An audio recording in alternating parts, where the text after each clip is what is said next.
Bonjour à toutes et à tous, je suis ravie de vous retrouver enfin avec ma petite surprise. Bienvenue dans mon nouveau format, l'audio. Je ne vous fais pas attendre plus, sortez vos chapeaux de cow-boy.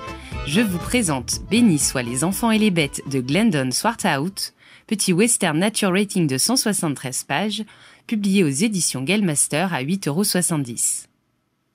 C'est donc en voulant diversifier mes lectures, et plus précisément ici le western qui me faisait de l'œil depuis un petit moment, je dois vous l'avouer, que j'ai été amenée à le découvrir.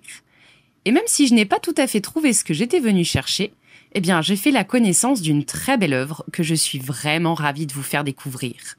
Tout de suite, le résumé. Ils sont 6 adolescents à s'être rencontrés dans ce camp de vacances en plein cœur de l'Arizona. Leurs riches parents ne savaient pas quoi faire d'eux cet été-là et ils ont décidé d'endurcir leurs rejetons en les envoyant au grand air comme de vrais cow-boys. Au sein du camp, ces enfants deviennent vite inséparables. Cette nuit-là, alors que tout le monde est endormi, ils ont une mission à accomplir. Un acte de bravoure qui prouvera au monde entier leur valeur. Et ils iront jusqu'au bout, quel que soit le prix à payer. À propos de ce livre, il faut savoir qu'il a été adapté au cinéma en 1971 par Stanley Kramer. Il faudrait absolument que je le voie. Et il était paru également en 71 aux éditions Stock sous le titre « Les évadés de Box Canyon ».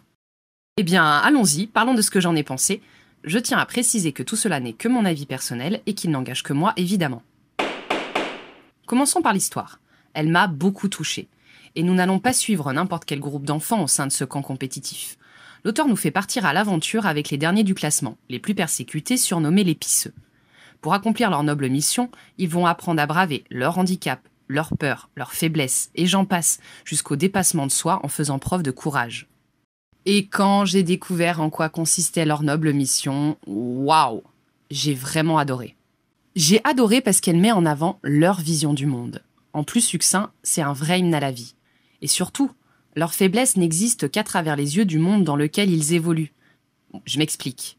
C'est un peu comme une mauvaise note qui nous bride, mais qui ne représente pas ce que l'on est. Elle a quand même un poids sur la vision que l'on peut avoir de soi-même. C'est donc grâce à cette morale qui porte en eux qui va les conduire à surmonter leur statut d'opprimés. Ils vont poursuivre leurs idées et leur cœur, malgré les dangers, et découvrir ce qu'ils sont, montrer ce dont ils sont capables sans rentrer dans le moule d'une société qui manque d'humanité. Alors ces enfants, justement, m'amènent à vous parler des personnages.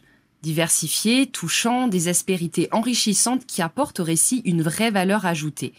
Ils connaissent leurs faiblesses, ce qui va les pousser à l'entraide et donc ce qui va les amener à s'aider soi. Personnellement, la plume de l'auteur m'a plu, mais j'ai quand même quelques petits bémols. Déjà, les histoires de chacun et leur passé qui sont insérées en italique dans le récit à tout moment. Ces flashbacks ont cassé un peu mon rythme de lecture et je me demande s'il n'aurait été pas plus judicieux de les positionner dans des chapitres à part. En effet, au début j'avais la sensation que leur identité me manquait pour m'immerger, et quand ces passages pourtant intéressants et nécessaires au récit me sont parvenus, j'avais envie de les sauter, continuer mon épopée. Vous avouerez que c'est profondément dommage, car ils sont loin d'être inutiles. Alors j'aimerais bien savoir si ceux qui l'ont lu ont eu la même sensation que moi. Continuons avec l'aspect western et nature qui n'était pas assez marqué pour moi malheureusement.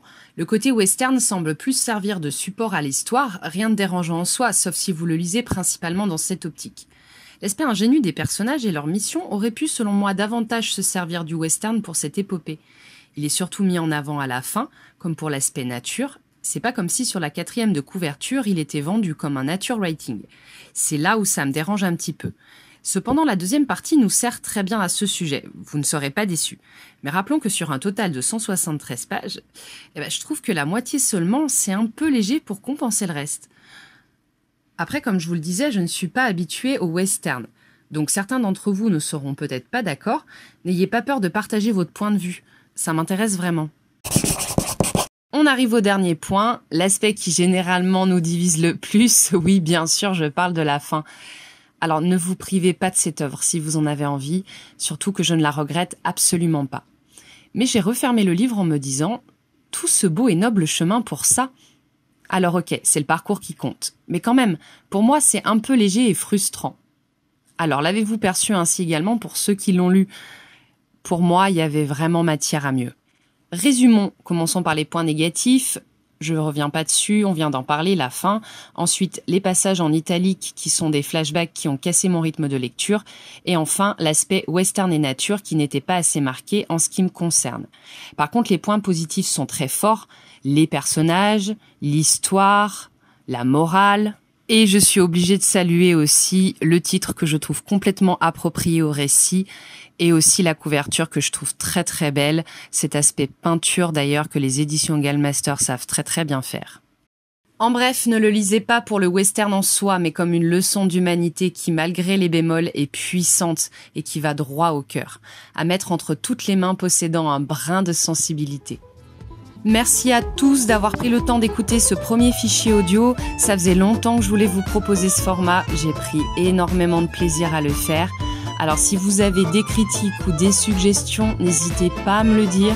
Tous les conseils sont bons à prendre. Pour ceux qui l'ont lu ou qui ont envie de le lire, n'hésitez pas non plus à commenter. Et si vous avez aimé, vous pouvez mettre un petit j'aime à mon article sur mon blog Livre sur table. Bonne lecture à tous et à bientôt.